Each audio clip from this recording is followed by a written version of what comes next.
പാപത്തിന് പരിഹാരമായിട്ട് പിന്നെ ഈ നമ്മൾ യാഗങ്ങളും പമ്പയാറ്റി പോയി മുങ്ങിയാലും പിന്നെ ഇങ്ങനെ ഒത്തിരി കാര്യമുണ്ട്. ക്രിസ്ത്യാനികൾക്കും അതും ഇതൊക്കെ ഉണ്ട്. പാപത്തിന്റെ വീണ്ടെടുപ്പ് വില കൊടുക്കാൻ ആർക്ക് പറ്റും?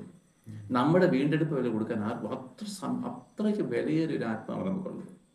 അപ്പോൾ നോക്കി, അത് മറ്റൊരു രൂപം പറഞ്ഞു കഴിഞ്ഞാൽ, അപ്പോൾ എന്താണ്, പണ്ടൊക്കെ നമ്മുടെ ഇവിടെ നിന്ന് പറഞ്ഞു കഴിഞ്ഞാൽ ഈ പൈസ ഒന്നും ഇല്ലാത്ത കാലത്ത്, പണ്ടത്തെ കാലത്ത് ഇപ്പോൾ സാർ ഒരു വീട്ടിൽ ചെന്നൊരു വാഴക്കൊല മേടിച്ചു.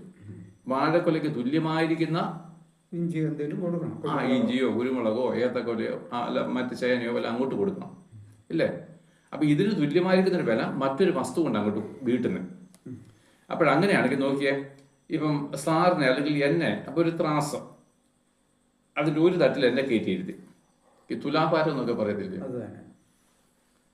അപ്പം പഞ്ചസാര കൊണ്ട് തുലാഭാരം തൂക്കിക്കഴിഞ്ഞാൽ ഇപ്പം എനിക്ക് 75 കിലോ ഉണ്ടെങ്കിൽ ഇപ്പുറത്ത് 75 കിലോ പഞ്ചസാര വെച്ച് കഴിഞ്ഞാൽ തുല്യമാകുള്ളൂ.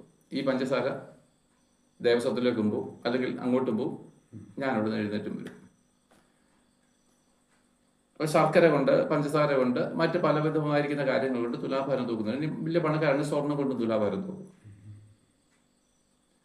ഇവൻ 75 കിലോ ബോഡിയുടെ വെയിറ്റാണ്, പക്ഷെ ആത്മാവിൻ്റെ വിലയല്ല ഇവിടെ വരും. ആത്മാവിന് ഈ വെയിറ്റ് ഇല്ല. ആത്മാവിൻ്റെ വെയിറ്റ് ഈ ത്രാസിൽ നോക്കാനും പറ്റത്തില്ല. എത്ര ഡിജിറ്റൽ ത്രാസ് വന്നാലും നമ്മുടെ ആത്മാവിൻ്റെ വെയിറ്റ് അതേ കാണത്തില്ല.